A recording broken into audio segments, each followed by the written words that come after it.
Para comenzar esta actividad, quiero invitar al escenario a Francisco Esteves, director del Museo de la Memoria y los Derechos Humanos. Bueno, muy buenas tardes. Y efectivamente, como se ha señalado por parte de Margarita, venga para acá, no sé, ahí, porque además tenemos que expresar que efectivamente estamos en este acuerdo de trabajo compartido, tanto la universidad, Academia de Humanismo Cristiano, como este Museo de la Memoria y los Derechos Humanos.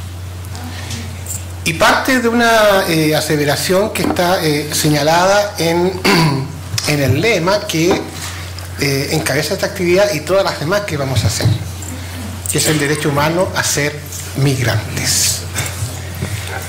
Y cuando lo pensamos de esa manera, fue casi como una premonición respecto de cuando desde el gobierno se señaló que Chile debía retirarse del pacto migratorio. Y en el fondo lo que hubo ahí era un desconocimiento de que la migración es un derecho.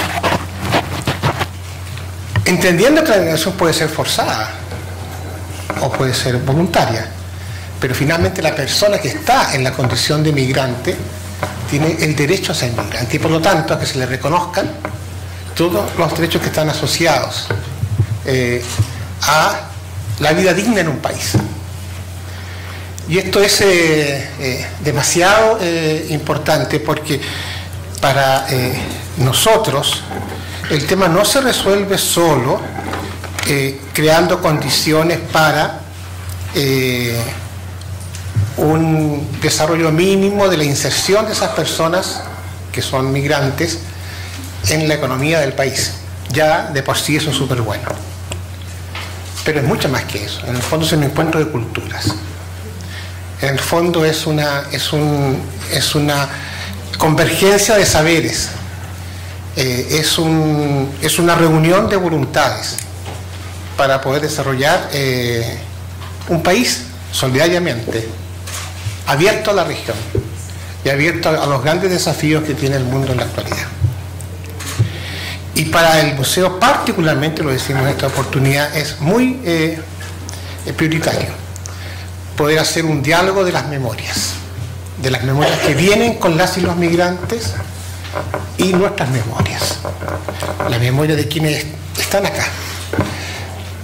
No voy a repetir lo que se ha dicho en el sentido de que todas y todos somos migrantes, pero sí voy a reiterar que este es un museo que está comprometido junto con la universidad a defender este derecho, el derecho a ser migrantes.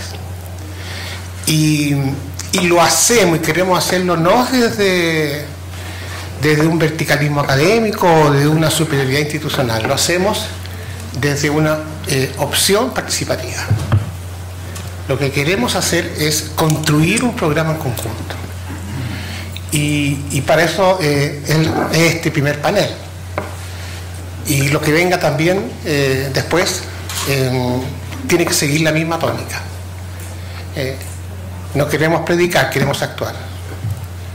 No queremos dar lecciones, queremos aprender de lo que debemos desarrollar en conjunto para proteger el y los derechos de los migrantes y para que entendamos que este país necesita desarrollarse de una manera amplia y fraterna. Y por eso, con ese discurso de la fraternidad, es que nos sentimos muy contentos de poder estar junto a la Academia en esta tan urgente como hermosa iniciativa. Muchas gracias.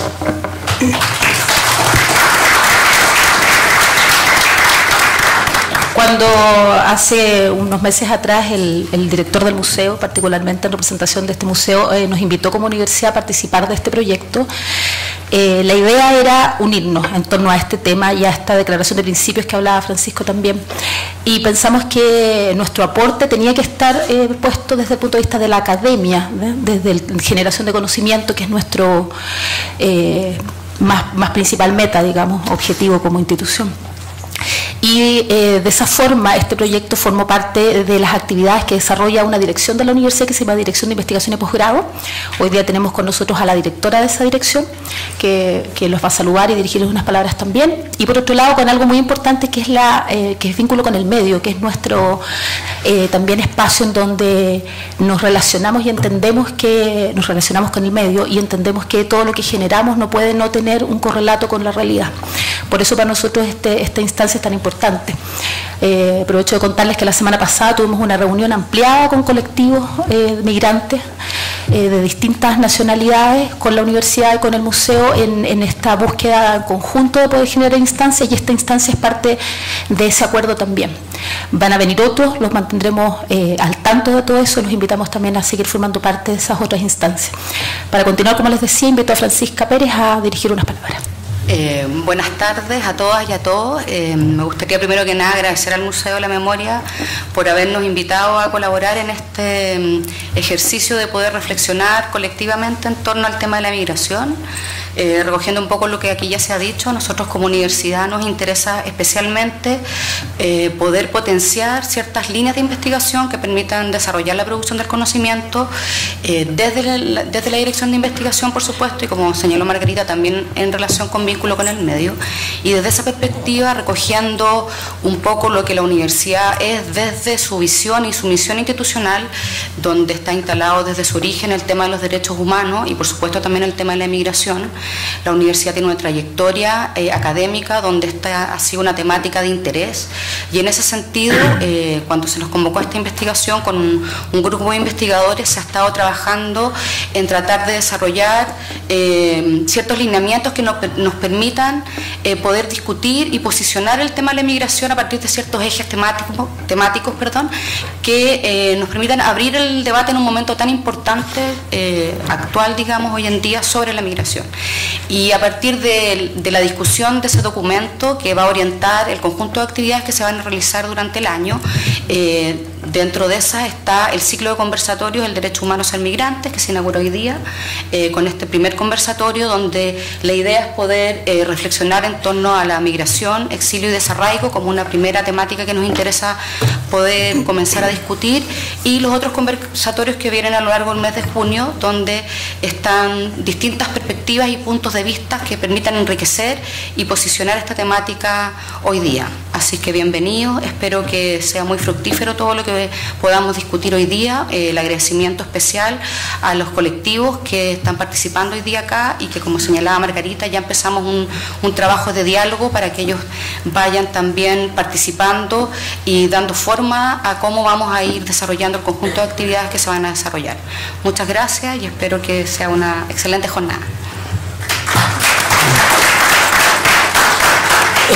Le voy a dar el pase ahora a Rosario Fernández. Ella es encargada de la unidad de investigación de la universidad, es doctora en sociología, y ella va a conducir este debate y les va a contar un poco quiénes son nuestros invitados también. Gracias. Buenas tardes, mi nombre es Rosario y voy a estar moderando esta mesa con estos invitados impresionantes que tenemos para este primer conversatorio. Vamos a partir con Eduardo Cardosa, es integrante del Movimiento de Acción Migrante MAM y del Consejo Consultivo de Uruguayos en Chile. Cada uno va a tener 15 minutos y yo los voy a ir avisando cuando se va acabando su tiempo. Si quieres partir, Eduardo. Antes que nada, agradecer la invitación al Museo de la Memoria y a la universidad por estas actividades que se están realizando y que nos parecen de suma importancia. Hablar de derechos humanos en Chile en este lugar tiene mucho sentido.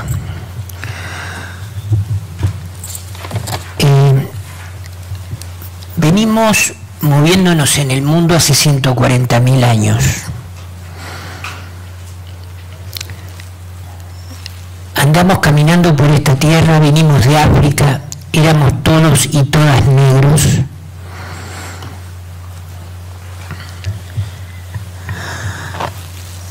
Y después de 9.000 años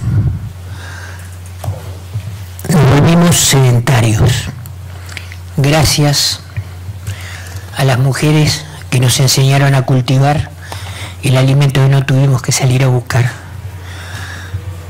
Y quizás por enseñarnos eso y darnos cuenta de que podíamos cultivar más que lo que comíamos, para desgracia de ella, surgió el administrador, el masculino, y en signo de patriarcado. Cuando hablamos de migraciones en estas épocas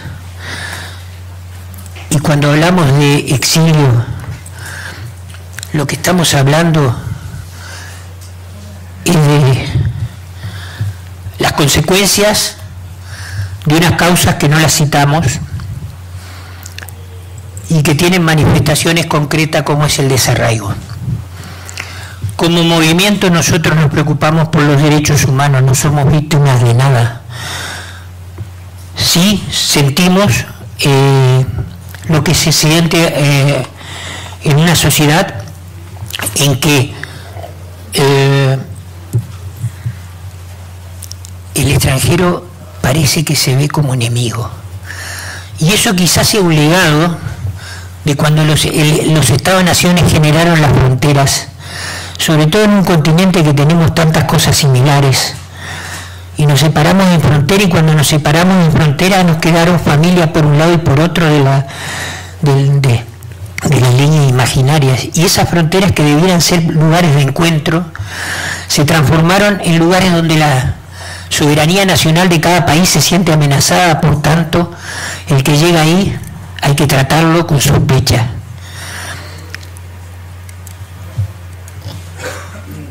Desde que se generó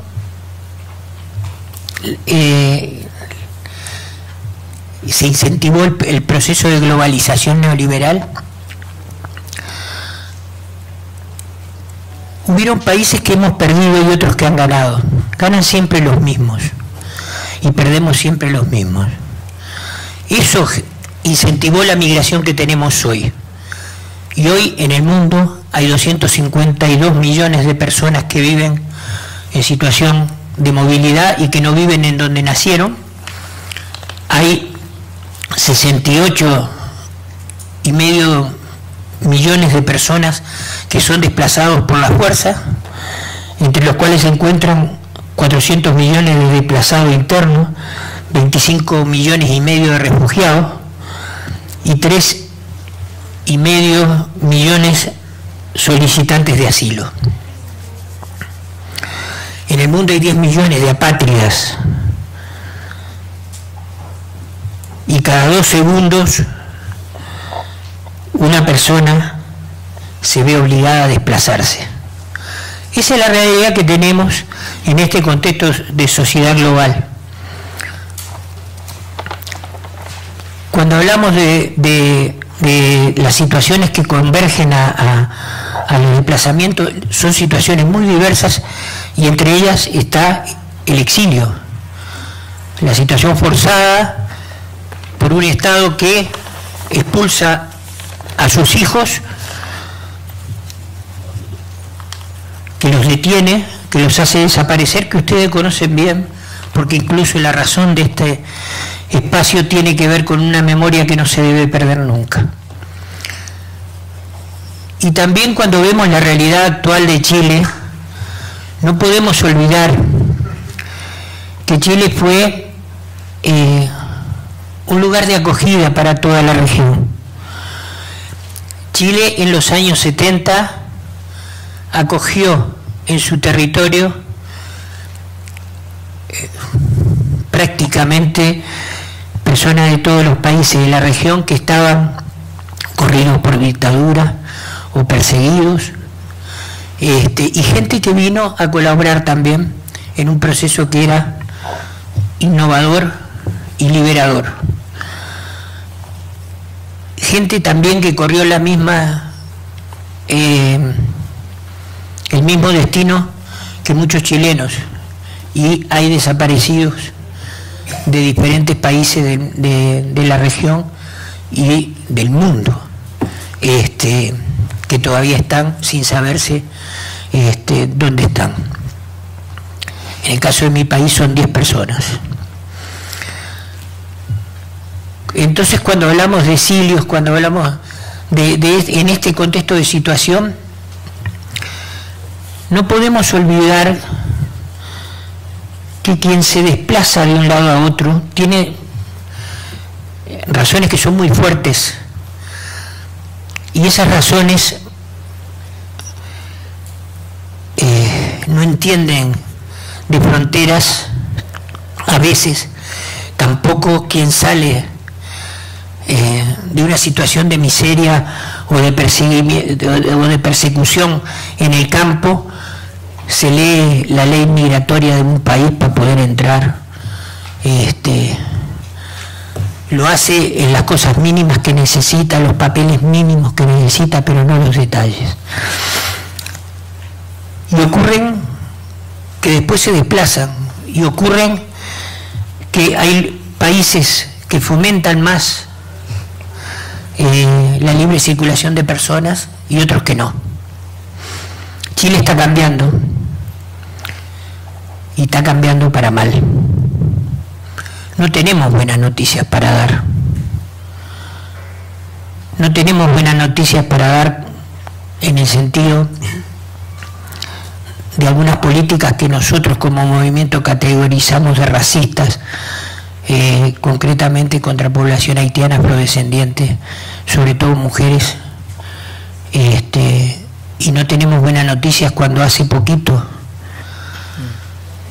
en una semana, 2 haitianas murieron por falta de atención en un hospital. Cuando nos pasan estas cosas nos acordamos de ese otro Chile, porque otra forma es posible en el mundo, y porque el hecho de que Chile no haya suscrito el Pacto Global sobre Migraciones, que tiene un significado súper importante. Este pacto se generó a partir de iniciativas que se hicieron en la región, en donde se aportó al mundo una visión con respecto a abordar el tema migratorio en su globalidad. No se puede detener la migración en una frontera. Es imposible. El proceso migratorio tiene un origen, tiene un desarrollo, y lo último es la frontera. Si no hay colaboración entre países, y el pacto era lo que proponía, no existe posibilidad. Si lo que estamos buscando es constituir la irregularidad a partir de la legislación, porque la irregularidad es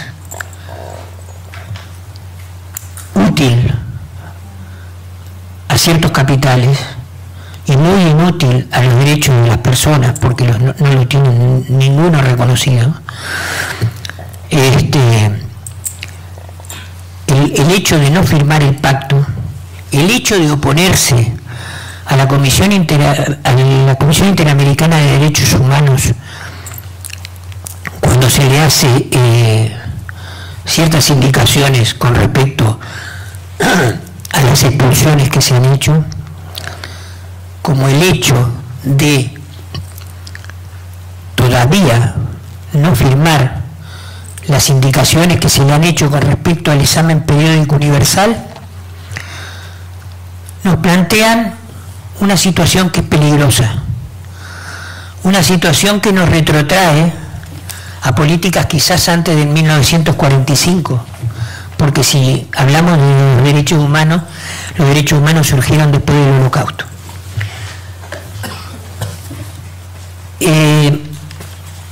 No hablamos del desarraigo, yo creo que otros lo van a hablar, nosotros lo sentimos, y nosotros lo vivimos, y lo vivimos con nuestros compatriotas de la región, y lo tratamos de integrar, y de integrarnos críticamente. No nos pidan otra cosa.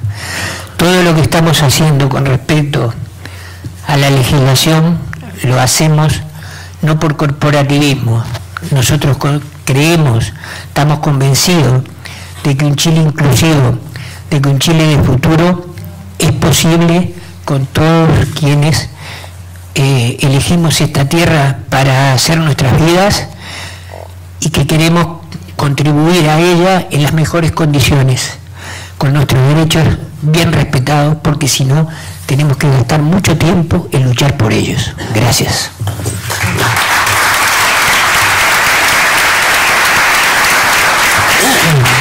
Muchas gracias, Eduardo. Bueno, pues seguimos ahora con Patricia Fliet.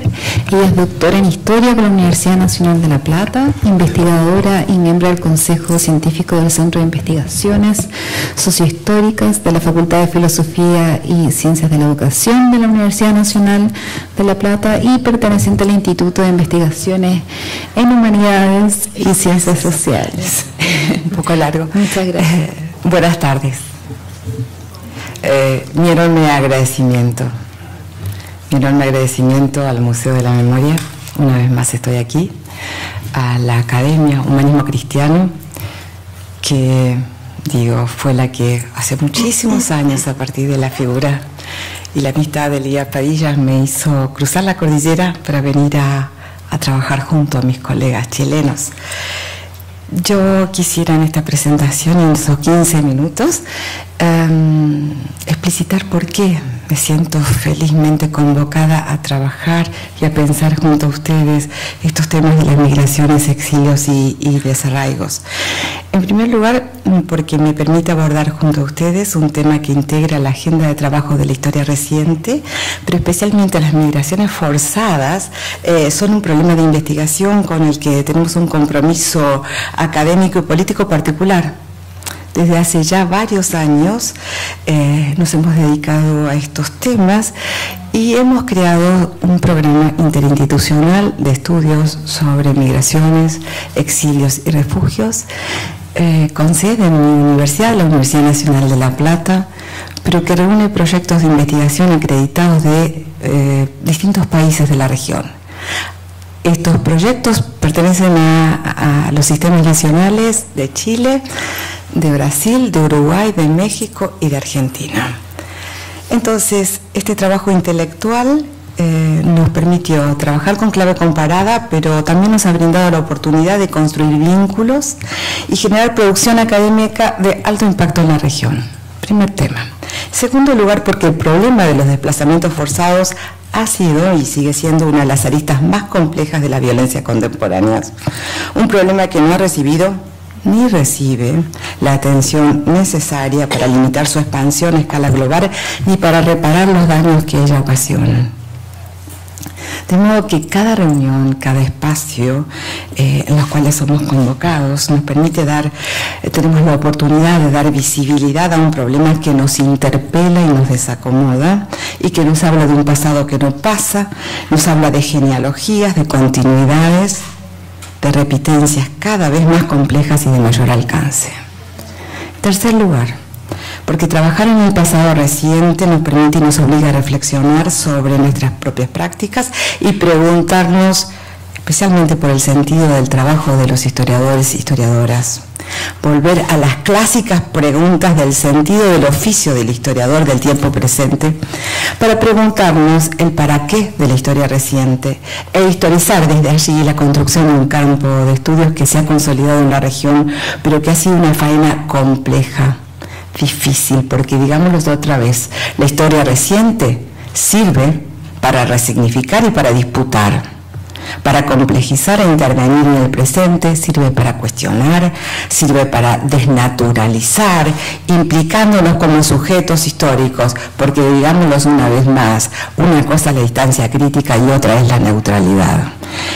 Y en cuarto lugar, porque este tema me permite volver al recuerdo y a la ausencia siempre presente de mi querida colega historiadora María Eugenia Orbitz. Porque con María Eugenia, por ella y con ella, descubrí y descubrimos los argentinos lo que significó el exilio y el desarraigo para los chilenos víctimas de la dictadura de Pinochet y de sus aliados tradicionales. volver a nuestra querida Kena, una profesional exquisita de la Universidad de Chile, quien fue una pionera y un faro en la historiografía del pasado reciente en el Cono Sur, es volver a quien tendió los primeros pasos para la construcción de los puentes necesarios para la creación y consolidación del campo de los estudios de la historia reciente en el Cono Sur. Luego volveré más extensamente, pero debo señalar que hablar de historia reciente del Cono Sur es explicar que se trata de una construcción historiográfica en escala regional, en la que el quehacer científico demandó renovados esfuerzos teóricos y metodológicos y, por supuesto, parten de una decisión política de pensar los estudios en clave comparada en torno a un proyecto político de la integración latinoamericana, en particular la integración del Cono Sur. La voz de Kena llegaba desde Chile.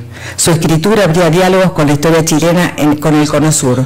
Ahora también es cierto que el pensamiento de Kena estaba imbuido de los aportes de la historiografía que se inauguraba en los años 80 y 90 en el siglo pasado en Europa, particularmente en Francia, renovación que tendrá un impacto global, porque la historiografía mutó en esos tiempos y la Kena fue tributaria y militante comprometida en la expansión de una nueva forma de conocimiento.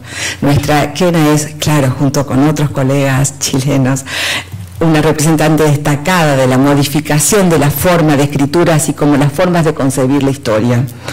En su traverso, a quien ella admiraba por encima de todos y desde la historia intelectual, nos advierte sobre los que esos cambios obedecieron, por un lado, el surgimiento de lo que hoy denominamos historia global, que significa pensar la historia como un conjunto de interferencias, de conexiones, de intercambios materiales, económicos, demográficos, tecnológicos, y de transferencias culturales, lingüísticas, científicas, literarias, que estructuran las diferentes partes del mundo en un conjunto de redes ciertamente jerarquizadas, pero también unificadoras.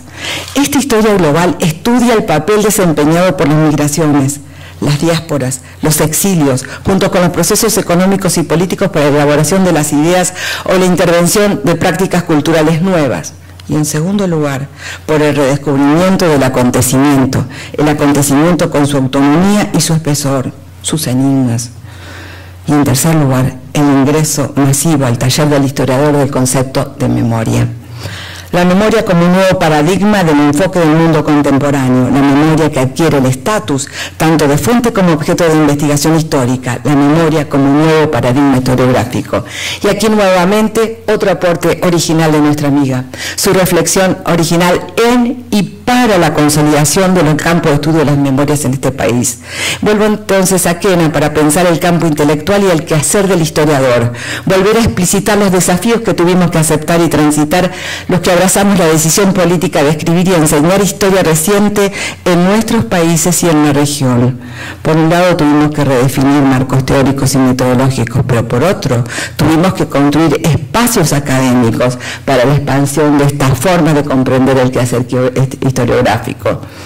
Definir qué entendemos por historia reciente, tarea nada sencilla y tampoco libre de tensiones, una tarea que nos interpela como historiadores, como historiadoras, como ciudadanos, ciudadanas, como seres humanos. De modo que somos historiadoras, historiadores que trabajamos en y sobre un pasado que no pasa. Somos quienes recogemos las preguntas y las demandas que la sociedad actual le hace al pasado, así como atendemos a aquellos reclamos que el pasado le formula al presente. Somos historiadoras que hemos decidido que trabajar en el tiempo cercano no solo es posible, sino que es necesario en un plano científico, político y ético. En el actual marco social y político, los tiempos del neoliberalismo a escala global, nuestra labor profesional ha adquirido renovados sentidos. Existe una demanda social urgente y presente que nos interroga y nos interpela para encontrar anclajes que intenten comprender qué está pasando, por qué está pasando y cómo es posible. Y en demasiadas ocasiones sentimos la insistente mirada hacia nosotras de buena parte de nuestros connacionales, quienes esperan que desde nuestra experticia brindemos respuestas sólidas y contundentes, ya que nuestro oficio se basa en ello, describir, explicar y buscar la verdad. Sabemos que la historia es un discurso crítico sobre el pasado, una reconstrucción de los hechos y los acontecimientos pasados tendiente a su examen contextual y a su interpelación, pero la historia también sirve para elaborar conciencia ciudadana. para que una sociedad enfrente los problemas que tiene con su pasado, para que construya su propia identidad, entre otras tantas misiones. Ahora bien, en esos cruces emerge el historiador del tiempo presente, marcado por la tensión y a veces la oposición entre historia y memoria, entre el acontecimiento y la experiencia, entre la distancia y la proximidad, entre la subjetividad y la objetividad, entre el investigador y el testigo, tantas discrepancias como pueden caber en una persona, como dice Henri Rousseau. Y la doctora Orbis cumplía con todas estas notas distintivas de la historia, de las historiadoras del tiempo presente. Tensiones a las cuales ella le agregaba algo más.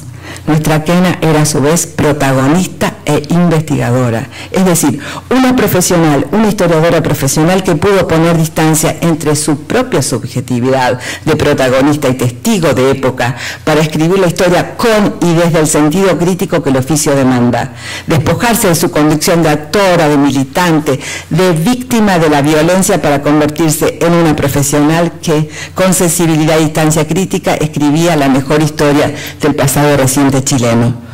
Kena era una historiadora original, nos enseñó sus herramientas para mirar el pasado. El humor, el buen humor y las múltiples funciones del humor judío formaban parte también de su mundo cultural, al cual ella apelaba para narrar la dura experiencia del exilio y el desarraigo, tema sobre el que me invitaron a desarrollar en este conversatorio. La historia mínima de la familia de los París Orbis era el ejemplo indiciario de la historia del exilio chileno. La reflexión de uno de sus hijos, que al discutir con el otro sobre quién tenía la responsabilidad de que el arroz que iba a ser su cena se había quemado, demostraba el alcance de la pérdida que conlleva el destierro. El niño pequeño, el cabro chico en lenguaje chileno, sentenciaba que no era necesario discutir sobre esa catástrofe culinaria, porque no solo no tendrían cena, tampoco tenían patria, porque el exilio, entre tantos despojos y carencias, también les había quitado la patria. La contundencia de la anécdota no quita la impertinencia de seguir indagando sobre el sentido del exilio y del desarraigo, simple y profunda, precisa y perfecta. Actores, actoras que quedaron partidos al medio, expulsados de la patria. Con una lente aguda miraba el pasado y muchas veces el pasado lejano para recoger las preguntas que estallaban en el presente. Ese presente que era el de ella, que ella vivía como contemporánea. En las búsquedas de respuestas se sumergía en las invisibilidades y en las memorias subterráneas del siglo XIX chileno que habían legado al siglo XX. Amaba la historia de las ideas y la historia intelectual. Entendía que indagar en los problemas no resueltos y en la historia de los personajes y proyectos políticos del siglo XIX y de la primera mitad del siglo XX podría brindar herramientas para entender la fundación de los imaginarios políticos autoritarios y su disputa en torno a la idea de la nación. Prestó especial atención a los regímenes autoritarios europeos. Ahora, Kena iba con un paso adelantado. Su gran amor eran las imágenes y las imágenes en movimiento, como le gustaba definir a estos documentales y películas con las cuales nos abrió el corazón y el cerebro, que también habla de la historia chilena. Este abordaje le permitió avanzar con enriquecidas herramientas en la construcción de la historiografía de la historia reciente. Recordemos que en la región otros soportes fueron los que primero dieron los primeros pasos para abordar los pasados traumáticos. Su experiencia en el trabajo con las nuevas fuentes le permitió y nos permitió derribar los resabios de los modos tradicionales de pensar la historia como un territorio de un pasado cerrado o clausurado y al que se accede de forma privilegiada desde los archivos y los documentos escritos. Para finalizar, me gustaría destacar el privilegio que tuvimos las que disfrutamos de estar a su lado, no solo como una gran y entrañable amiga, sino como una compañera de ruta en la construcción de una escuela y un espacio historiográfico. Además de ella y su familia, eran nuestro objeto de estudio. A través de la narración de su historia de vida estábamos recorriendo la historia del pasado reciente chileno, un pasado traumático que se niega a pasar, un pasado que es presente y que se engarza con nuevas formas de intolerancia, donde la injerencia del capital adquiere ribetes escandalosos, con la capacidad a escala global de imponer modelos donde la exclusión y las pobrezas son solo algunas de sus notas más dolientes. Un mundo que no ha aprendido nada de las tragedias del siglo XX. Un mundo donde la memoria ejemplar no resulta, pues cada día las mayorías se vuelven más pobres, la discriminación y la xenofobia se recrean de manera exponencial y donde los exilios, las migraciones forzadas se vuelven aristas destacadas de una región que ha perdido la esperanza de construir sociedades donde el bien común y la equidad ocupen el centro del proyecto social por el avance del modelo conservador y de derecha. Yo les propongo entonces recoger, volver a levantar las banderas de las resistencias. Por los que ya no están, por nosotros y por los que vendrán, recordemos que tenemos el derecho de andar juntos, donde el bien común no sea una quimera, sino una aspiración pronta a cumplirse. Muchas gracias.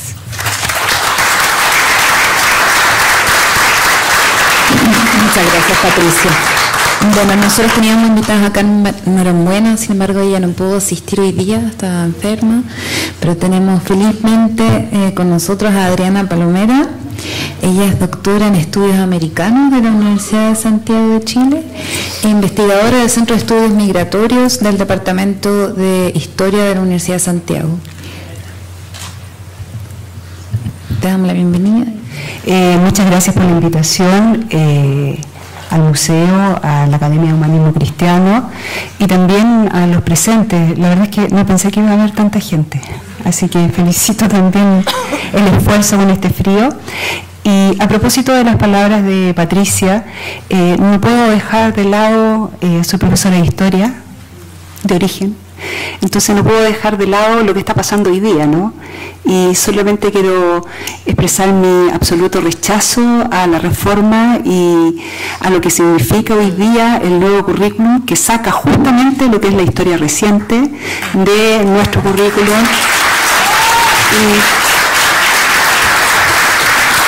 Es algo que no concierne solo a los profesores de historia, raramente algunos creen que sí, no, es nuestra, es de nuestro pueblo, es la historia de las mujeres del siglo XX que se está recogiendo, es la historia de los pobres del siglo XX, especialmente de las violaciones a los derechos humanos, de, no sé, muchas cosas. Entonces, invito mañana a las 12, vamos a hacer una marcha, los profesores e historiadores, en el, perdón que diga esto, ¿no? Me estoy saliendo, pero vamos a marchar desde el Archivo Nacional hasta a las 12, hasta el Ministerio de Educación. Así que los invito y ahora continúo. Perdón. Bueno, a propósito también de la memoria, ¿no? Y de lo que nos falta en términos de los estudios, claramente hemos avanzado mucho en términos de lo que son las últimas diásporas a propósito de la dictadura. Sin embargo, hay una serie de temáticas que están siendo abordadas de hace 5, 10 años con algunas investigaciones, y entre eso está esto que está ahí, ¿no?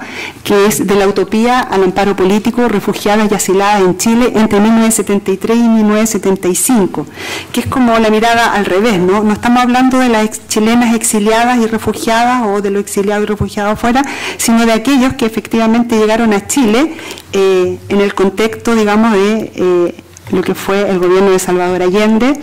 Pero la metodología, porque justamente uno de los problemas que tenemos para examinar esto tiene que ver con los archivos que tenemos, así que quiero efectivamente señalar que este trabajo es un trabajo que venimos haciendo desde el CEM hace como 3 años, 4 años, y que tiene que ver con haber rescatado, digamos, los salvoconductos que nos dan mucha información que estaban en FASIC, lo cual es muy interesante porque hemos logrado no solo rescatar las cifras, sino que también los nombres de las personas que estuvieron en asilo y refugio en Chile siendo extranjeros, ¿ya?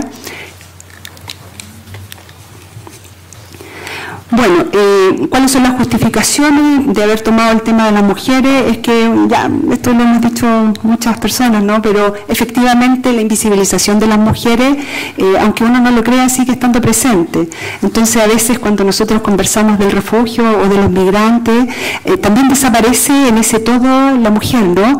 Y yo creo que este trabajo invita también a hacer una reflexión sobre aquellas mujeres extranjeras que estuvieron en Chile participando primeramente en apoyo a algunas exiliadas ya de las primeras dictaduras que se habían realizado en Brasil el año 64 y posteriormente en Bolivia, que sufrieron trágicamente incluso la devolución a sus tierras iniciado el golpe militar.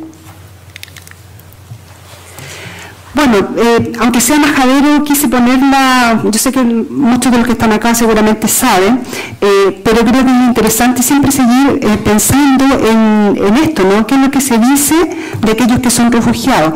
Y lo señalo exclusivamente porque me parece que en Chile uno de los problemas que tenemos también con la migración es que los migrantes son todos migrantes, pero los refugiados desaparecen de esa migración.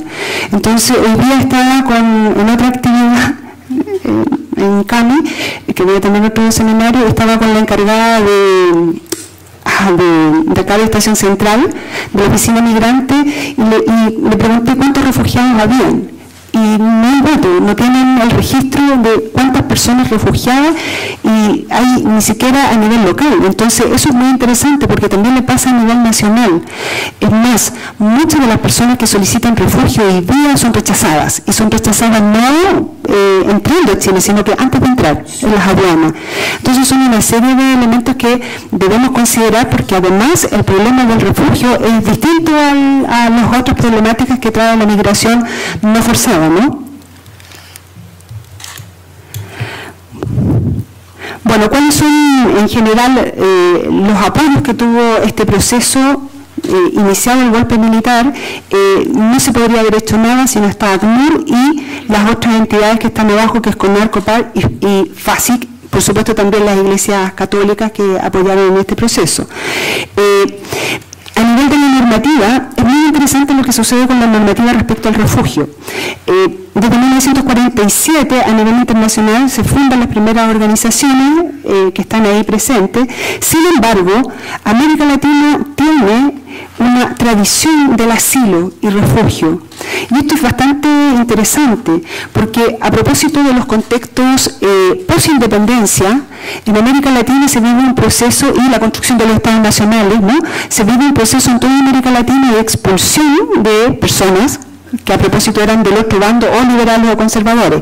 Entonces, por un asunto de tradición, se instala la idea del asilo.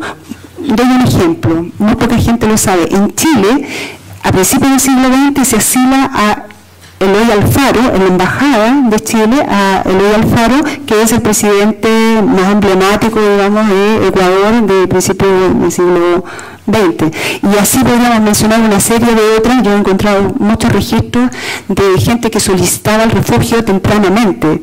No parecía como refugio, parecía como asilo, ¿ya?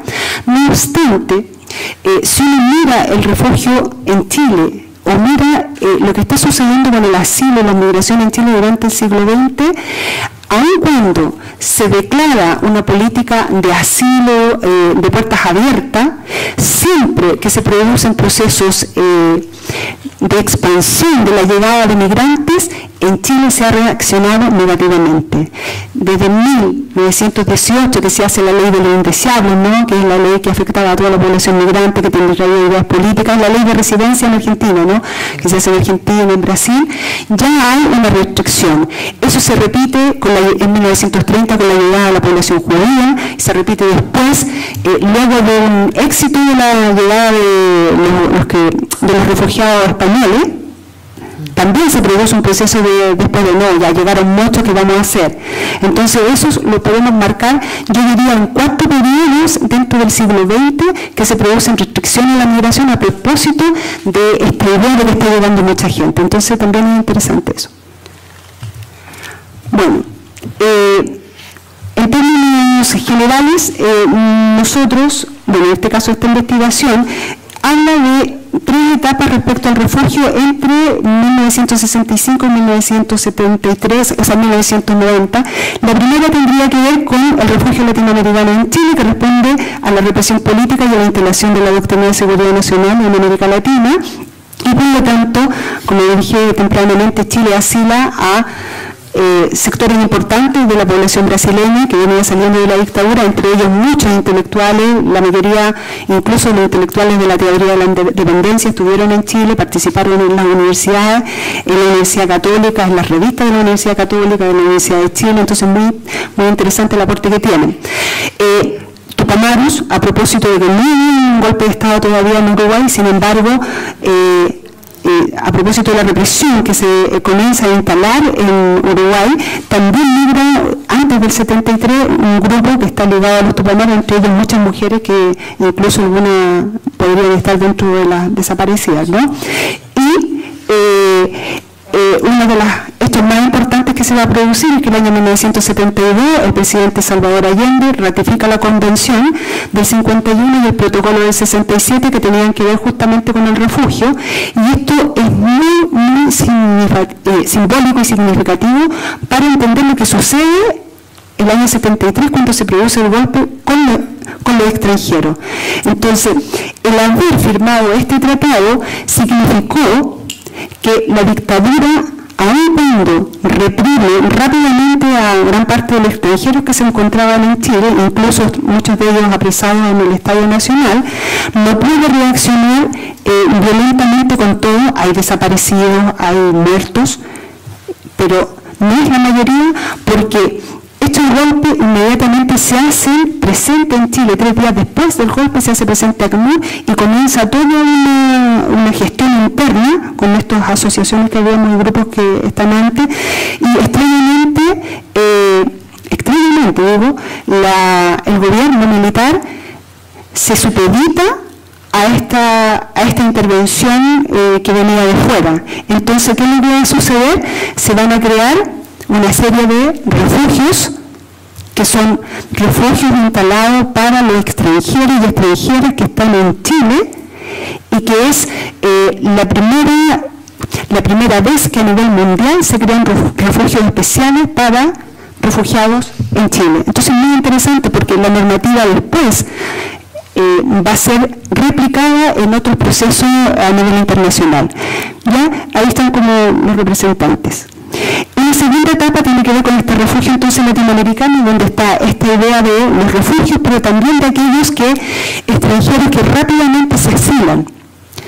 O sea, no todos los extranjeros se van al refugio, sino muchos de ellos se asilan, y cuando se asilan se van a las embajadas, ¿no? A aquellas embajadas que por supuesto tuvieron las puertas abiertas.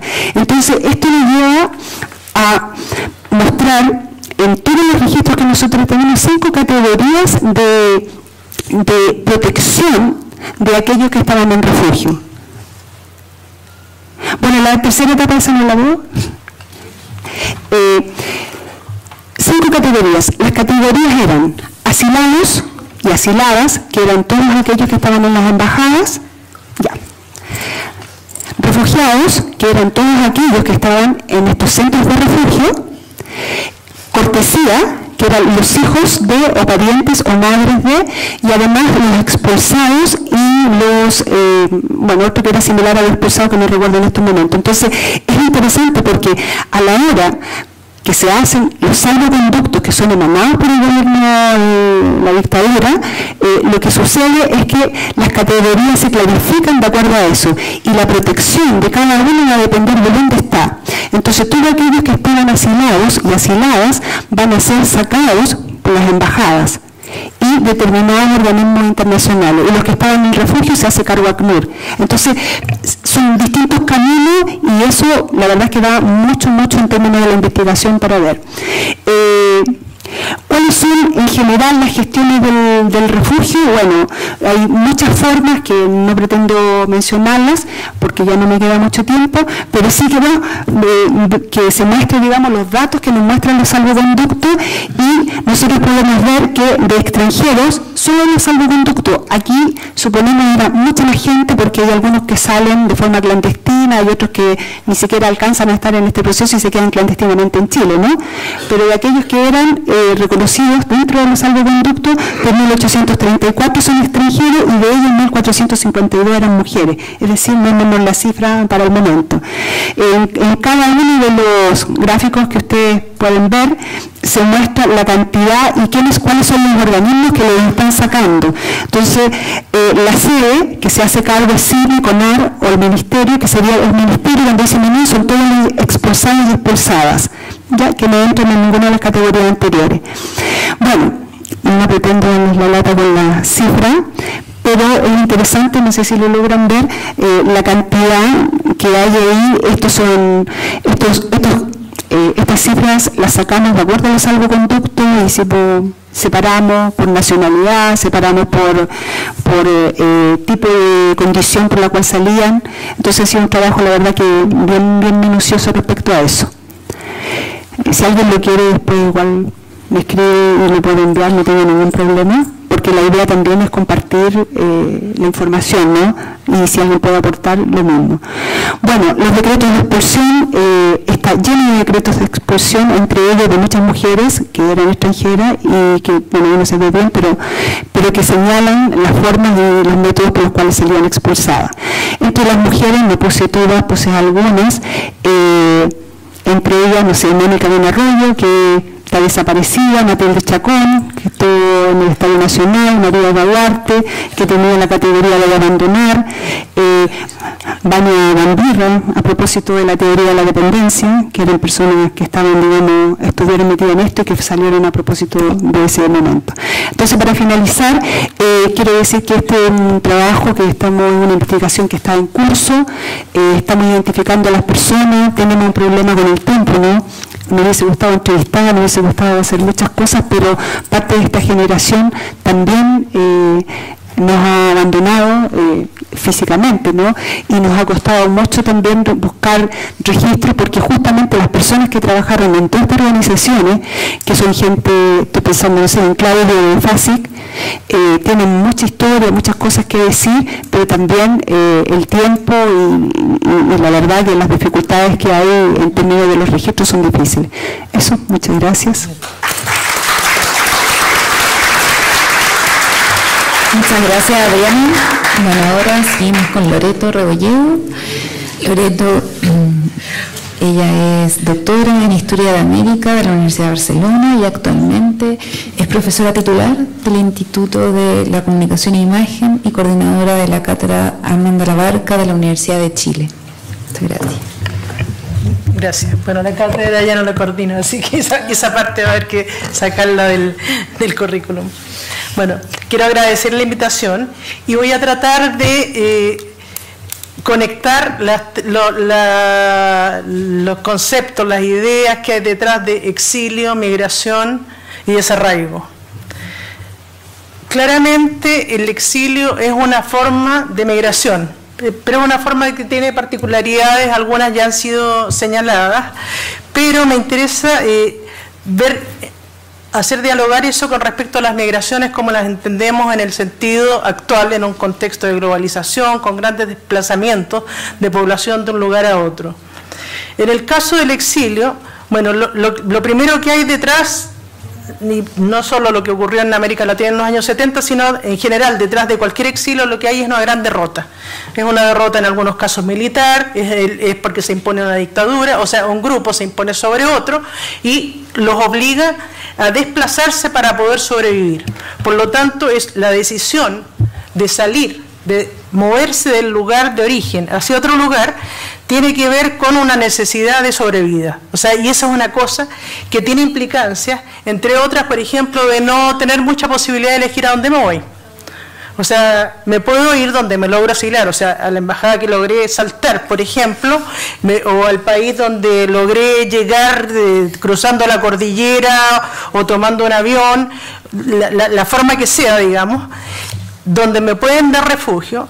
Las formas, además, son distintas. Tenemos situaciones diversas, ¿no es cierto?, dentro de la gente que vive exilio. Bueno, están los asilados, están las personas refugiadas, están los que fueron expulsados, gente que estaba presa, ¿no es cierto?, y que pudo cambiar sus penas, sus condenas, en el caso chileno eso es así, por penas de extrañamiento, otros que fueron directamente expulsados. O sea, hay distintas razones, pero en el fondo lo que hay es, usted no puede vivir en su país, y ya no puede vivir en su país porque de una u otra manera el proyecto político en el que usted creyó fue un fracaso. Y nosotros somos los que hoy día mandamos.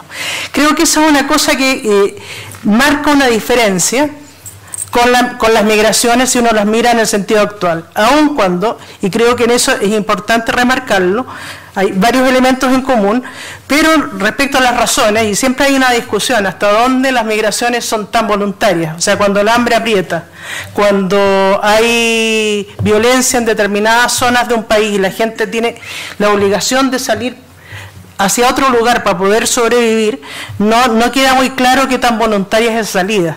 Sin embargo, tiene el matiz de que lo otro está mediado por una derrota, ¿no? Una derrota que tiene que ver con lo político o con lo militar.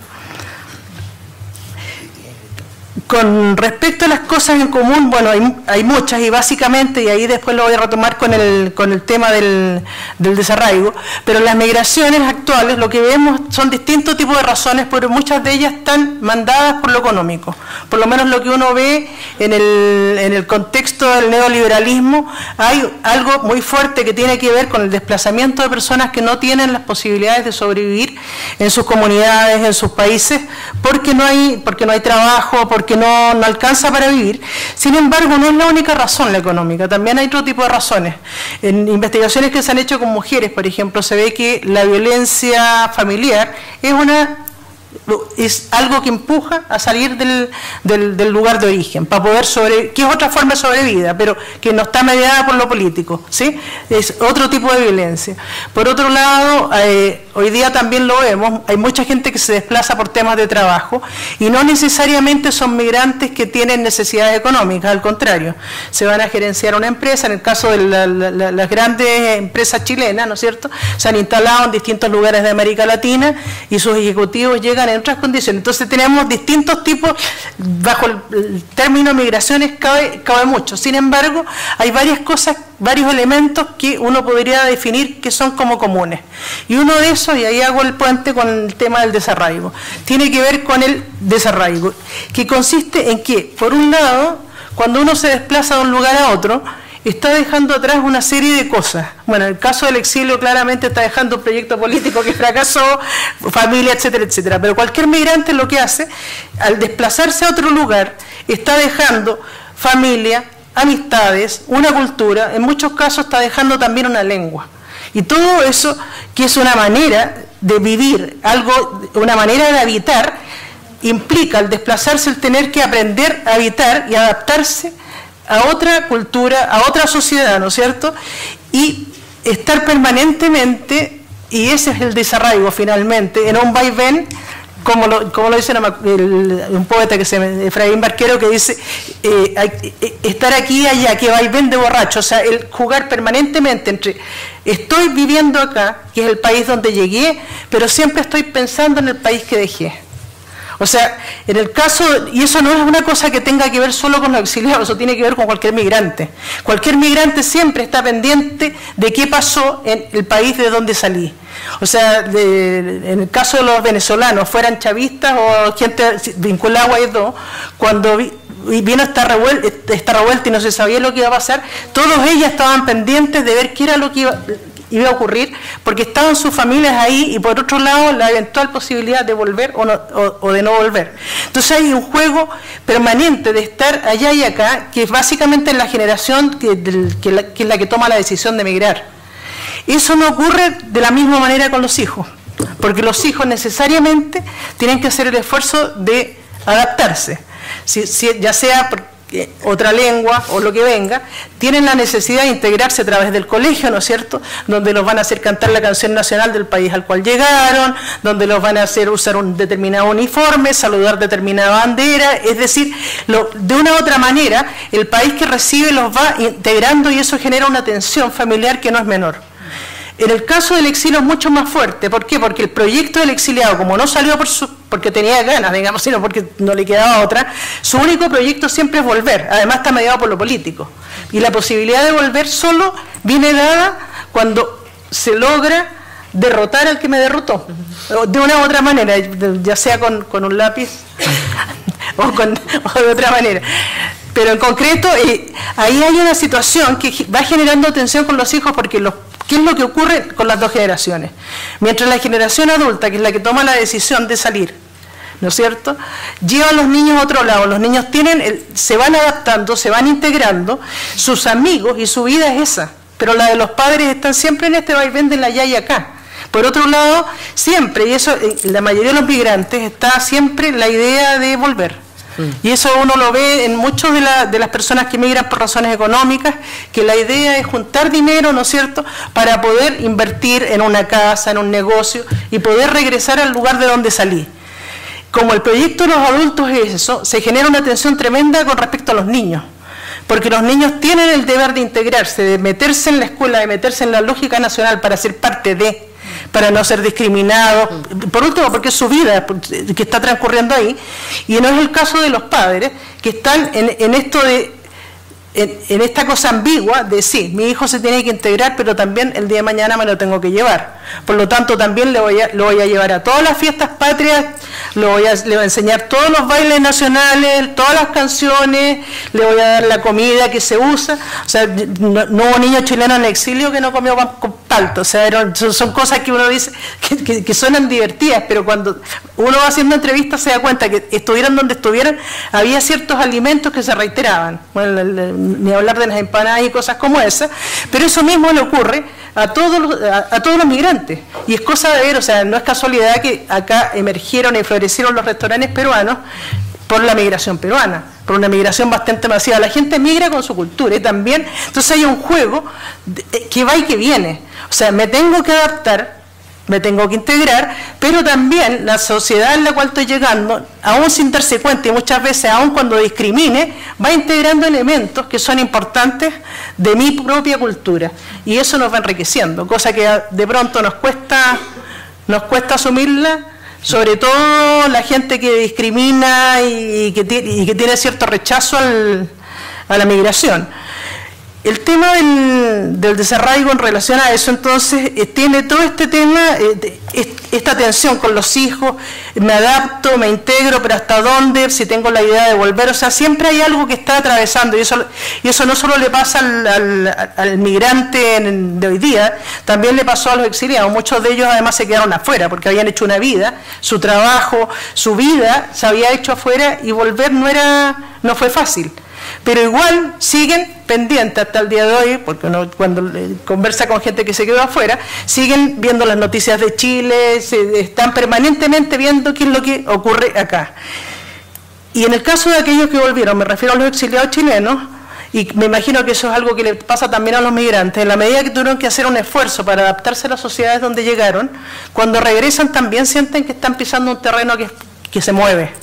Porque no son iguales a los otros chilenos que estuvieron acá, no vivieron exactamente lo mismo, y eso fue muy fuerte al comienzo del exilio, en que además muchos de los retornados sentían que había un rechazo por parte de los que se habían quedado a aquellos que estaban regresando.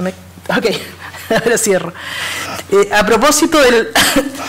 bueno, eso creo que es interesante de hablar del desarraigo como algo que atraviesa a todas las migraciones, más allá de las razones que lleven, digamos. Y eso es uno de los elementos comunes con entre migrantes de hoy día y los exiliados, más allá de que los tiempos cambiaron, de que si uno piensa en casi todo el exilio del Cono Sur, años 70, 80, no había celulares, no había internet, o sea, las posibilidades de comunicación eran mucho más lentas. Sin embargo, hay ciertas lógicas que son recurrentes. Hoy día la tecnología ayuda, facilita ciertas cosas, pero esa sensación de estar allá, de estar acá, de vivir en un espacio, en dos espacios a la vez, es algo que se reitera, ¿verdad? Y a propósito de nuestra capacidad de olvido, en relación a lo que señalabas tú, los distintos momentos en los cuales ha habido rechazo a los migrantes, pero también hay ciertos gestos que se van repitiendo. Ahora, me acordé de una cosa, de una cuestión que contaba una mujer que fue la embajadora de Venezuela, no en este periodo, sino un poco antes, que era una mujer mulata, no me acuerdo el nombre de ella, y ella era estudiante de medicina en Chile, estaba estudiando medicina, la especialidad en neurocirugía en la Universidad de Chile cuando vino el golpe. Como ella era mulata y hablaba como venezolana, los vecinos que la denunciaron dijeron que era cubana. Entonces se la llevaron detenida a una comisaría y ella insistía que ella no era cubana, que ella era venezolana, que era estudiante, o sea, toda una cosa tremenda, y dice que finalmente, o sea, logró zafar porque había un chico de 14 años que la escuchó, que insistía ella, no, si yo soy venezolana, yo soy estudiante de medicina, y el chico tenía un tío que era médico. Entonces, como a él lo soltaron antes, porque a él lo habían agarrado por toque y queda, el chico sale y llama al doctor Asenjo, que era el profesor de ella, y Asenjo la fue a sacar, y por eso hoy día está viva y llegó a ser embajadora de Venezuela. Eso a propósito de los gestos, de cómo se reitera. A ella, ¿por qué la discriminan? Identifican cubana inmediatamente, le ponen el político por el tema del color de piel. O sea, cómo jugamos con los prejuicios, cómo se van desplazando, pero en el fondo lo que está detrás siempre, en muchos de los habitantes de esta sociedad, es el prejuicio. Eso, gracias.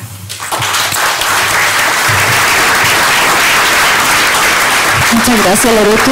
Muchas gracias a los 4 panelistas. Creo que da mucho a reflexionar respecto a los vínculos entre migración, exilio, las violencias, el desarraigo, los olvidos. Ahora vamos a abrir la posibilidad de que podamos hacer preguntas, comentarios. Les pediría, por favor, que fuesen breves en los comentarios para que podamos compartir y debatir. 2 preguntas. La primera, para todos los panelistas y también para la moderadora. Tiene que ver con esta cuestión de la memoria y con algo que dijo Patricia, que dijo algo así como la memoria como paradigma del enfoque historiográfico. Bueno, eso lo podríamos hacer extensivo a cualquier otra disciplina.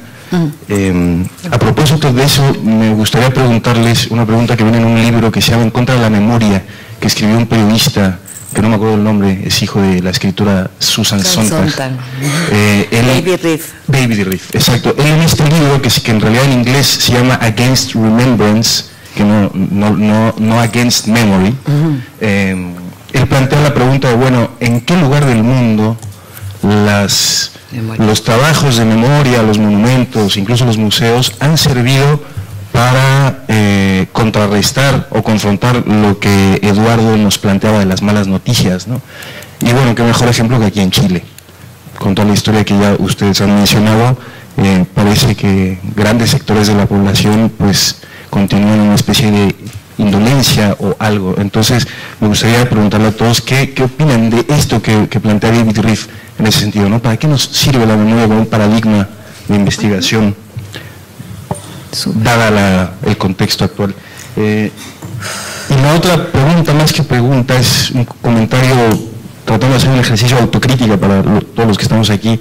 Por ahí Eduardo tocó el tema de los migrantes haitianos, que no es muy nuevo, pero les hago la pregunta, ¿cómo podemos hacer que este tipo de espacios llegue también a ellos? ¿Cómo nosotros podemos incluirnos en ellos? Es decir, no incluirlos a ellos con nosotros como siempre se ha querido, ¿no? En esta onda medio colonialista de siempre querer jalarlos a ellos a que aprendan a hablar español, pero nunca nos impulsamos nosotros a hablar creol. En este caso, por ejemplo, creo que en este conservatorio, en este conversatorio no hay ningún haitiano o haitiana. Entonces, ¿cómo? ¿Sí? ¿Cómo podríamos mejorar el alcance de nuestras propias investigaciones? Gracias. ¿Otra pregunta? Acá.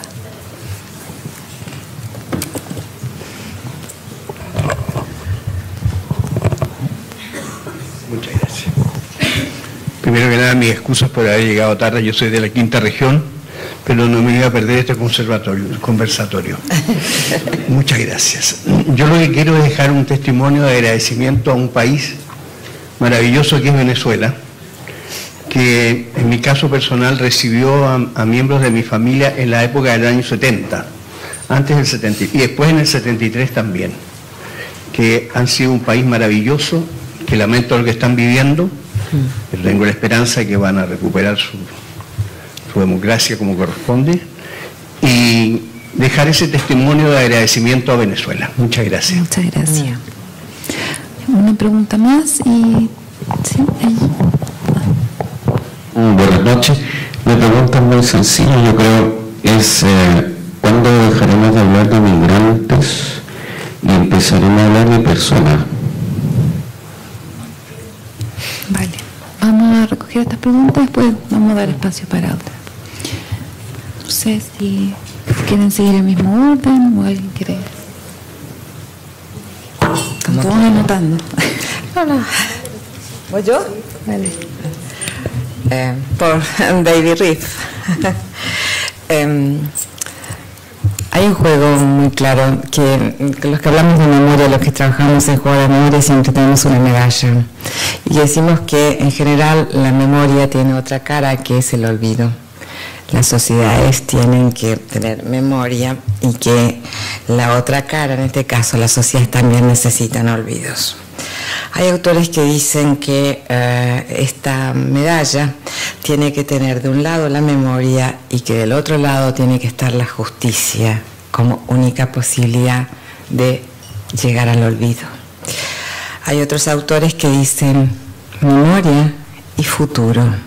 Entonces David Riff de alguna manera ha sido convocado en América Latina y ha estado como asesor en distintos paneles de estos modelos políticos neoliberales, donde él ha contado algo interesante, o por lo menos se está interpelando de este lugar que él dice que no hay un solo caso donde los que trabajamos con memoria logramos la paz, que en todo caso lo que él nos propone son políticas de olvido. Las sociedades necesitan olvidar porque desde el olvido se puede construir la paz. Obviamente también nosotros hemos trabajado fuertemente con esto, seguimos sosteniendo que la paz en este caso es la instauración de una política activa de olvido, seguida con esta dinámica, y que les podemos señalar que existen enorme cantidad de casos de que la paz no llega porque es un pasado que no pasa. Y mientras este pasado no pasa es porque hay un problema que en la sociedad no puede tramitar el trauma o los grandes problemas para que esto pase al pasado. Y porque el punto central es que la memoria, las disputas memoriales tienen que ver con el presente y con el futuro. Nos recostamos con el pasado, pero la disputa es una disputa por cómo construir una sociedad que hable del principio democrático de integración, de inclusión, de equidad como elementos sustantivos del andar juntos y del bien común. Entonces, la posición del olvido como receta forma parte de los recetarios que estamos viviendo. Digo, actualmente voy a hablar de Argentina, no voy a hablar de Chile. En la instauración del gobierno del elenco de Macri ha sido el diseño de una política clara de banalización de los procesos del pasado y de financiamiento de todas políticas vinculadas al desarrollo de programas que tengan que ver con la memoria y el cuidado del respeto a los derechos humanos. Es instaurar un nuevo ciclo memorial, un ciclo memorial que tiene que ver especialmente con el olvido.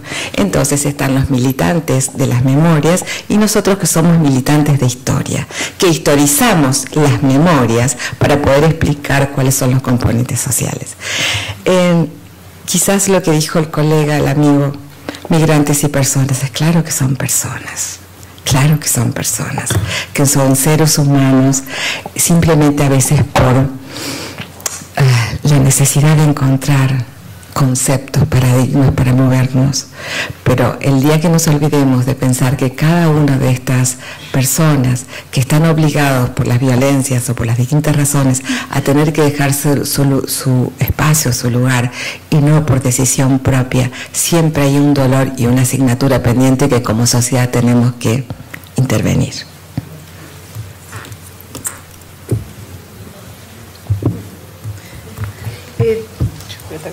Yo tengo una cosita. ¿Sí? Bueno. Sí. Bueno.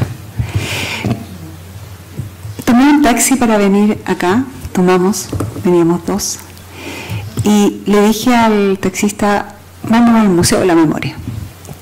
Y el taxista me dijo, ¿y qué es eso? Y los dos que venían dijimos, el Museo de la Memoria. ¿Y de la memoria de qué? Y nos quedamos como un poco de la memoria, de los derechos humanos. ¿Y de los derechos humanos de quiénes? Se los prometo, esto fue a las 6:30 venía. Eso fue lo que nos dijo. Y teníamos dos opciones. Entrábamos a discutir con él y decirle nuestra postura académica, intelectual. O la otra fue la que hicimos, que fue como didáctica. ¿Por qué no va a visitarlo? Ah, dijo, sí. Sí, ¿para qué le van a contar nosotros lo que es el museo? Vaya a verlo. Y nos dejó aquí y dijo, bueno, yo pensaba que esto era un hospital. Perdón que diga eso, ¿no? Pero esto pasó hace 1 hora y media, 2 horas.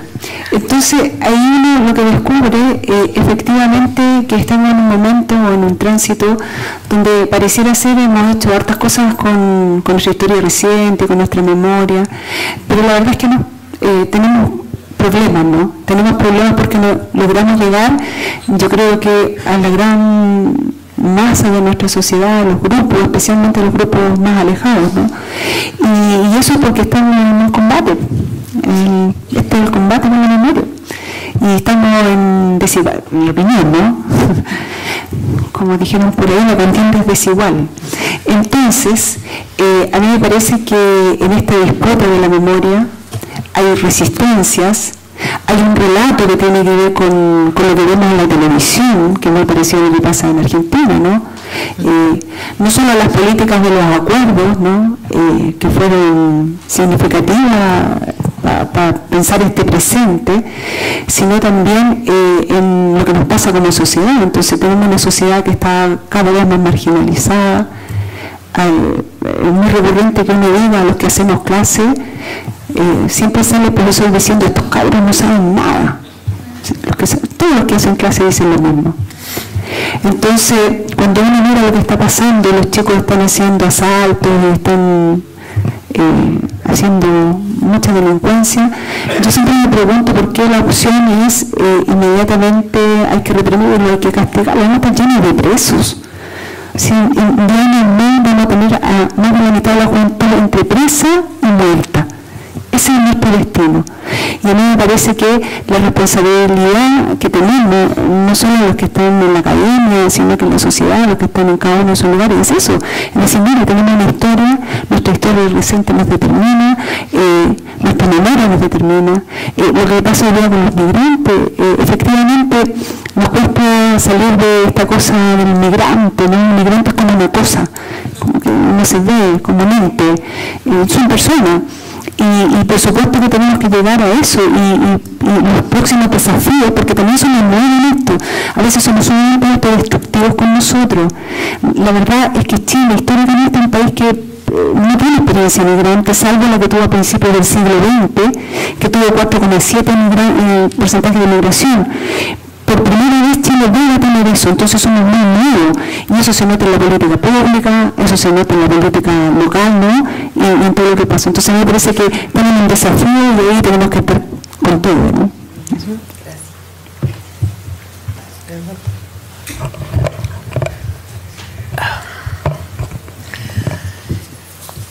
Sobre el tema de los museos y los olvidos. ¿A quién le interesa que se olvide? ¿Por qué le interesa que se olvide? Y si olvidamos todo, ¿algo cambia?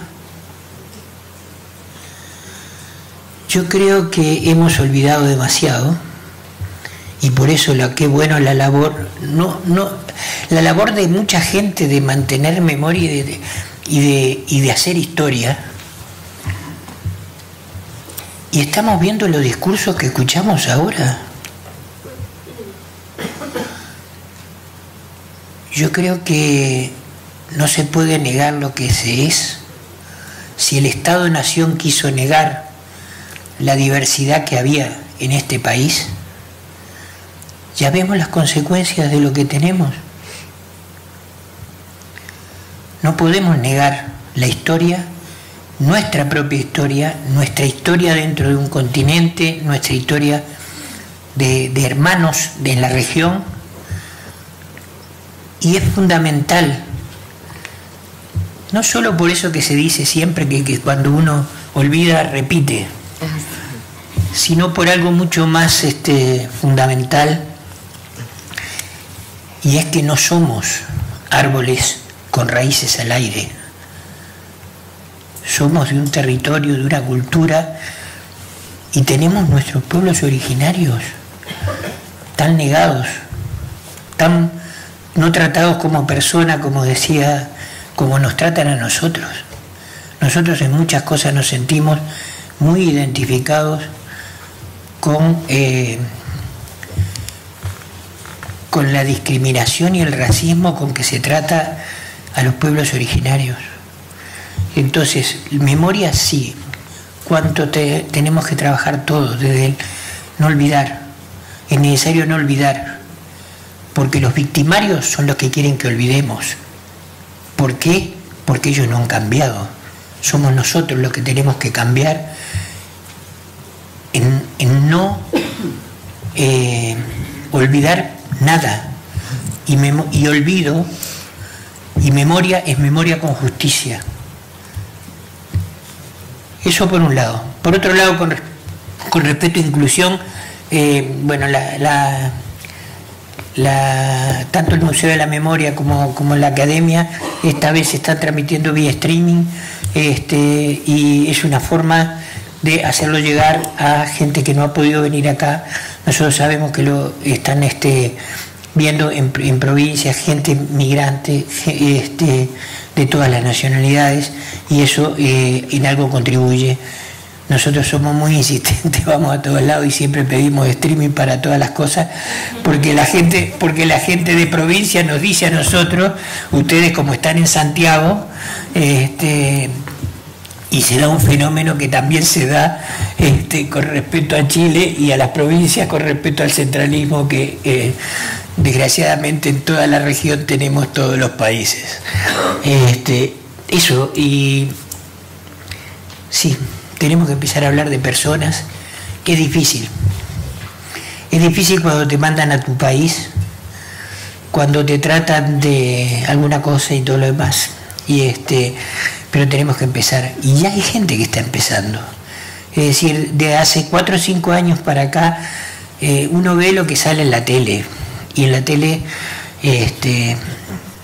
sale el discurso del poderoso.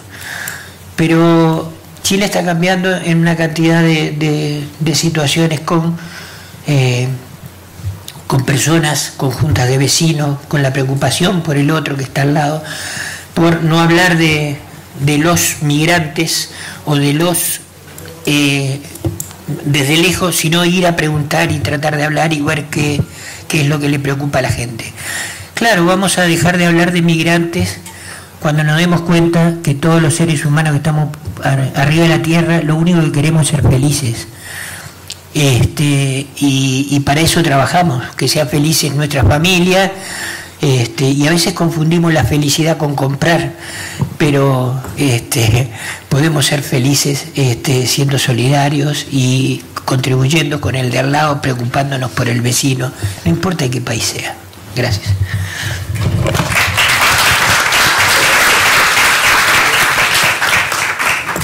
Sí, a propósito de migraciones y olvido, quería hacer referencia a una migración o a migraciones que siempre se nos olvidan, que son las migraciones internas. Durante todo el siglo XX, miles de mujeres campesinas pobres de este país, mujeres mapuches, la mayoría mujeres más que hombres, migraron a Santiago, y es una migración completamente borrada. O sea, no hay memoria de eso, excepto en aquellas personas que la vivieron. Y entre otras cosas no hay memoria, ¿por qué? Porque eran útiles a una manera, eran necesarias para servir en las casas, para resolver temas, ¿no es cierto?, que cierto grupo social necesitaba. O sea, me parece que el tema no hay cómo sacar, cuando se está hablando de migraciones, no hay cómo sacar las migraciones en sus respectivos contextos. O sea, las migraciones internas tienen esa lógica. Por otro lado, vemos una derecha que trata de cerrar las puertas a migrantes, pero empresarios agrícolas, que les falta mano de obra, ¿no es cierto?, para la temporada, que está propiciando que se abran las puertas para que vengan personas a trabajar durante las temporadas de cosecha. Migrantes, por supuesto, que trabajaran con poco salario, sin ningún derecho. Entonces, y eso tendemos a no verlo también. O sea, porque cuando nos conviene, y estoy hablando en este caso desde los grupos de poder que toman decisiones, no hacemos vista gorda, en otros casos sí lo ponemos y nos resulta molesto. Y empezamos a tratar de ver cómo vamos reduciendo determinadas migraciones porque nos estorban por A o B razones. O sea, me parecía importante el reivindicar, y con esto cierro el tema de las migraciones internas, porque fueron básicamente migraciones femeninas.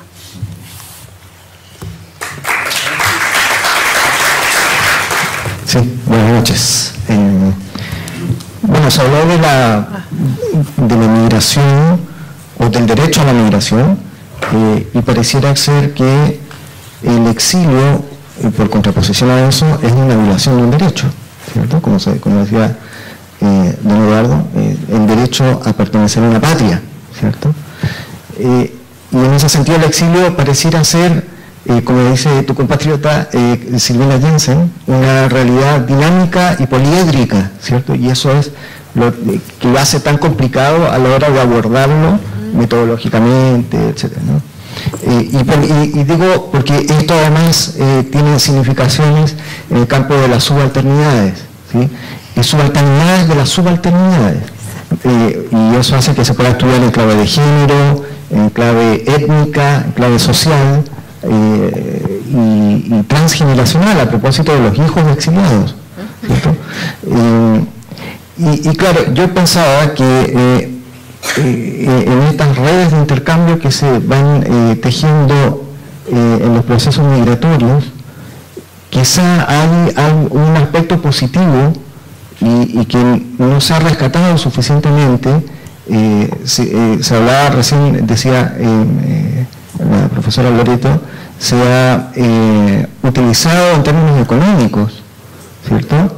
Y despersonalizado, como decía una persona recién a propósito de la migración, se ha despersonalizado al ser humano. Sin embargo, desde el punto de vista cultural, no se ha aprovechado bien estos procesos migratorios porque pasan a denotar un concepto distinto de cultura y en esto me voy a tomar un poco de Honeywell, perdone que cite. Sí, ya la Honeywell, ustedes saben, se ganó todos los premios, al que escribe más difícil, pero dentro de lo que yo entendí de él, se refiere mucho a la hibridez cultural, y esa sería una característica que está presente en el exiliado y en el migrante en general. ¿Ustedes creen que en ese proceso de hibridez que no se ha aprovechado lo suficientemente, hay también una idea de cosmopolita? El migrante encierra esa idea de cosmopolita, y de qué manera se podría aprovechar mejor. Yo no creo que haya generalizadamente un fenómeno de hibridez. Hay un intercambio, hay un fenómeno de interculturalidad difícil, crítico, discutido, movido, pero y dinámico, porque tiene que ver con diferentes situaciones, es diferente la situación, como hablaban, de una persona refugiada, de un exilado, pero creo que lo que se da es una digamos, un marco de interculturalidad que lo estamos fomentando nosotros desde nuestra instancia. Nosotros hacemos parte de una red que es de migrantes y de organizaciones promigrantes. Lo que buscamos ahí es justamente esto. Pero cada nación, lo que vemos, lo sentimos, más que no es parte de un estudio, pero lo sentimos así, es que cada uno conserve su cultura y esa cultura dialogue, discuta y aporte a la cultura en la cual se inserta, y que se le permite que se dé y eso es lo más positivo, porque o va a pasar de alguna forma u otra. Un poco lo que decía la profesora Loreto es claro, estamos comiendo comida peruana y hubo cantidad de tiempo que los pobres peruanos le decían que tenían todas las maldades del mundo. Ahora lo dejaron un poco tranquilo porque tienen otro, pero en este ejercicio de la fabricación del enemigo interno para tapar las embarradas o las cosas que no hacemos, se generan eso. Pero yo creo que hay un proceso de intercambio cultural, de discusión que es muy rico en la medida que se hace no sobre la base de racismos interactuando, digamos, sino sobre la base de reconocerse que somos parte de un mundo que cada vez se mezcla más, y que esa mezcla es rica, y que eso lo venimos haciendo aunque lo neguemos, y en el caso de Chile es preocupante, digamos, y hay que tenerlo en cuenta cuando vemos la situación con respecto a los pueblos originarios, al Gualmapu, en que hubo una migración aceptada acá en Chile y que vino para blanquear la raza, dicho así.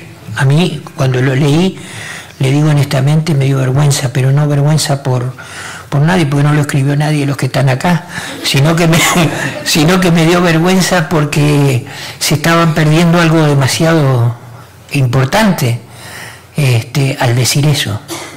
Nada más. ¿Qué me toca a mí? ¿Por órdenes? Bueno, dale. Sí, yo creo que no sé cuál es el concepto más adecuado. Creo que la interculturalidad y esa fluidez de una cosa y la otra puede ser lo mejor. Cuando yo trabajé respecto al exilio chileno, hubo algunas experiencias narradas por gente que fue a parar a países nórdicos, en los cuales se les dio una serie de ventajas a los exiliados para conservar su lengua, para educar a sus niños dentro de su contexto, y terminaron formando un gueto que nunca no logró permear al resto de la sociedad, y quedaron como una especie de tumor metido dentro de otra sociedad. Creo que ese tipo de cosas son tremendamente complicadas, porque bajo el discurso de te respeto a tu cultura, sigue siendo tú, pero te dejo allá, o sea, sigue siendo el otro. O sea, el tema de poner al otro lado, digamos, es muy complejo.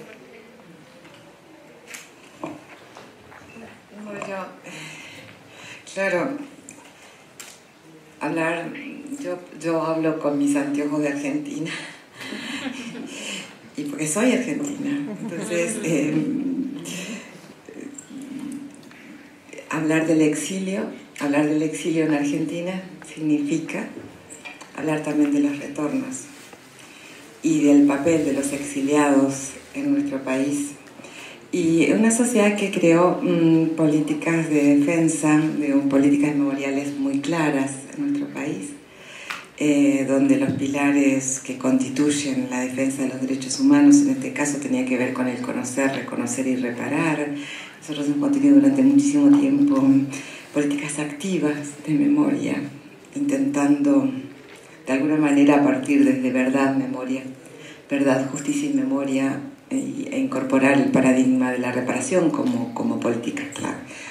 Pero así como Silvina y otros han demostrado, el problema ha sido el retorno en Argentina y la dificultad de esos exiliados para insertarse nuevamente en su libertad, en este caso de movimiento, para volver a la patria. Y por otro lado, en el tema de las reparaciones, Argentina ha tenido políticas claves de reparación material y simbólica. Y la que no logró ningún tipo de reparación, en este caso ni en la escena pública ni en la escena legislativa, han sido los exiliados en nuestro país. Entonces digo, hay como graduaciones en estas políticas memoriales y de reparación. Esto como punto en términos, en un país que obviamente, a diferencia de lo que hablábamos, fuimos constituidos o conformados, ¿no? Esta idea de la nación desde la gobernar es poblar, y esta idea de que en Argentina desde la Constitución se invita a todos los habitantes del mundo a habitar el nombre solo argentino. Y esto va del siglo XIX. una política de Estado, pero también tiene que ver con esa política de Estado donde queda claro qué se entiende por migrante, que es el migrante europeo. Entonces ahí nos da una característica sustantiva sobre qué nos pasó en esa larga historia, y cuando esos migrantes no son los europeos, son los latinoamericanos en todo caso, cómo nos sentamos frente a esta idea de la integración y de la inclusión a la sociedad. Entonces sigue siendo un tema absolutamente apasionante en el cual intentamos trabajar, porque sí, estamos de acuerdo, acá las migraciones también son una oportunidad, son una oportunidad. Entonces no es desde solamente de la tragedia, sino de la capacidad que tenemos como sociedades, darnos cuenta que en este intercambio encontramos formas, bueno, el colega decía la felicidad, yo diría del andar juntos con menos dificultades, ¿no? Como expectativa en este caso. No sé si respondo, pero digo, ando pensando por ahí. Adrián. Me perdí un poco, pero voy a aclarar. Si uno piensa que las sociedades son asimilacionistas, multiculturalistas o interculturales, ¿no?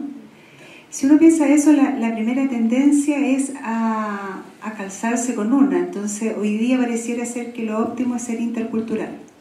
Entonces, incluso los planes y programas de enseñanza media parece que somos interculturales. Yo siempre me pregunto eso en qué se traduce, ¿no? La interculturalidad. Entonces, los que son defensores de la multiculturalidad dicen que la interculturalidad no es la buena porque la multiculturalidad lo que permite es que las sociedades se mantengan dentro de un lugar. Y los defensores de la interculturalidad dicen que lo multicultural es malo porque tiende a crear guetos. Entonces, pareciera ser que lo más malo es el asimilacionismo. Eso ya como... Sin embargo, yo creo que esas son miradas, esto es bien personal, creo que son miradas erradas, porque me parece que hoy día, a propósito de la construcción de las sociedades, en todos lados, ¿no? Yo estuve en LAS ahora en Estados Unidos y los migrantes son exactamente iguales a los de acá y tienen las mismas dificultades, y hay unos que están sumamente integrados y hay otros que están sumamente asimilados, que parece que les va mejor, y hay otros que están en la multiculturalidad. Y si yo miro hoy día a las familias, porque trabajamos con familias migrantes también, las familias les pasa lo mismo. Nuestra tendencia es que los niños se asimilen más rápido. De hecho, la población haitiana, las mujeres prácticamente no hablan el español, esencialmente porque muchas mujeres haitianas están en sus casas, son dueñas de casa, y son los niños los que están hablando el español, porque están en los colegios, ¿no? Entonces las mamás andan para todos lados con los hijos y son los hijos quienes las traducen. Entonces, se está dando esto, yo creo que da para mucho más, ¿no? Es natural que los que son más jóvenes tiendan a esto del proceso de asimilación, porque también es más natural. Es más natural que un niño con otro ni siquiera lo vea afrodescendiente, ¿no? El niño juega con ese otro, que es lo que pasa en nuestra escuela. Pero nosotros tenemos miradas desde ya a priori peyorativa. Y termino con esto. La población china, no hay nadie chino acá, la población china, los migrantes chinos a nivel mundial son multiculturales, no son interculturales, y mantienen su cultura, y mantienen el idioma, y mantienen la comida como que la arreglan, la cantonesa, ustedes saben que no es nada de chino, que está chilenizada, ¿no? Entonces es interesante, pero en lo que es el fuero interno, en el ámbito privado, siguen manteniendo eso, y nosotros en Chile no tenemos ningún problema con la población china, hasta ahora, ¿no? Por supuesto, hay alguien que puede tenerlo, pero en general me refiero a lo que más nos impactó en la migración latinoamericana. Dicho sea de paso, revisando los censos desde 1865 hasta 1992, que fue más de un siglo, la mayor presencia de migrantes en Chile siempre ha sido la limítrofe. Siempre, es decir, el norte de Chile siempre ha tenido peruano y boliviano, y a lo largo de nuestro territorio siempre han estado los argentinos.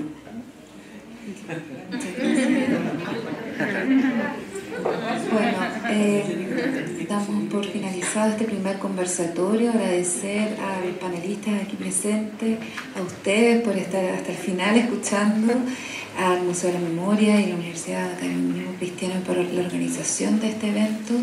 Y bueno, dejarlos cordialmente invitados. Este es el inicio. Tenemos todo junio de conversatorios los miércoles, así que nos vamos a seguir viendo. El museo además pidió que les recordáramos por favor responder la encuesta, así que se la pueden entregar al final. Muchas gracias.